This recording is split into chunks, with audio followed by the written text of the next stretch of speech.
numéro 9 est un numéro très particulier parce que si on regarde la donnée du problème, on n'a pas l'équation qui représente la parabole dont on nous parle au numéro 9.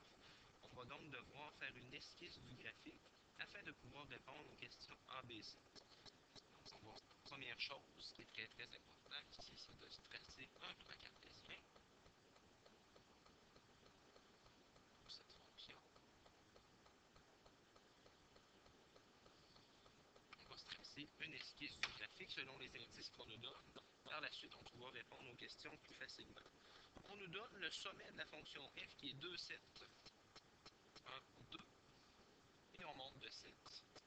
Par exemple, ici, environ 2, 7, et on se fait sommet 2, 7. On nous donne un autre indice. On nous dit qu'un des zéros de cette fonction est 12. Si j'ai un 0 qui vaut 12, c'est un point directement sur l'axe des x. X vaut 12, y vaut 0. 2, 3, 4, 5, 6, 7, 8, 9, 10, 11, 12. À cet endroit, j'aurai un point. X vaut 12, y vaut 0. Je vais devoir placer l'autre 0 parce que je me rends bien compte que ma parabole va être tournée vers le bas à partir du sommet en allant croiser le 12. Je vais essayer de trouver mon autre 0 en me fiant à l'axe de symétrie. On sait que la parabole est une fonction symétrique. J'ai un axe de symétrie. J'ai une distance de mon sommet jusqu'au 0 qui est ici, qui est de 10. Ce qui signifie la même chose de l'autre côté. J'aurai une distance de 10 du sommet jusqu'au deuxième 0. Je vais donc reculer de 10 à partir de mon sommet.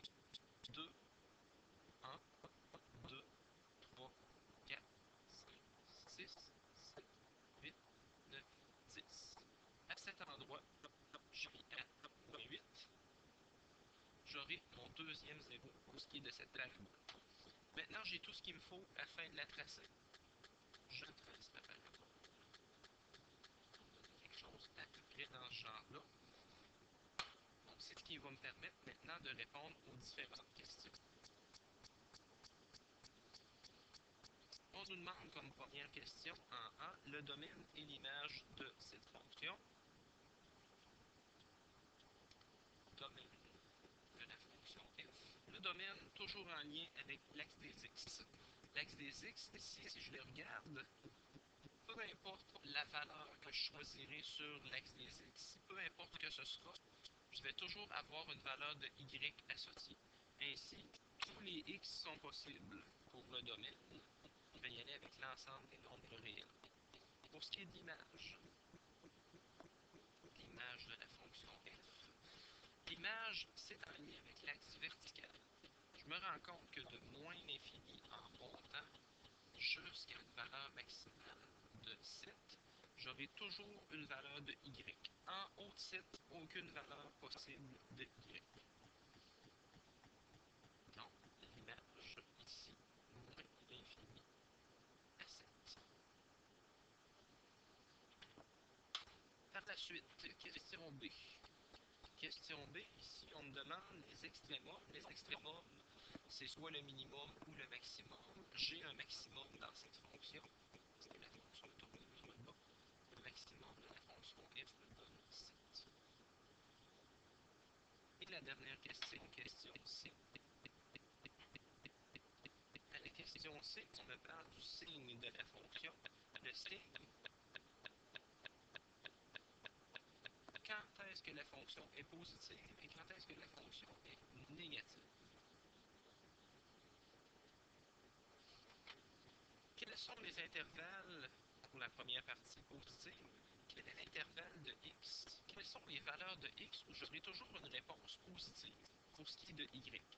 Si je regarde la fonction et que je mets ça en évidence, en partant de moins 8, toutes les valeurs de moins 8 aller jusqu'à 12, qui sont entre moins 8 et 12, vont toujours me donner une valeur de y qui est positive selon ce que je viens de souligner en jaune. De moins 8 à 12, j'aurai toujours une fonction qui sera positive au-dessus de l'axe des x. Ensuite, si je regarde pour ce qui est de la partie négative sera en dessous de l'axe des x. Ici et ici.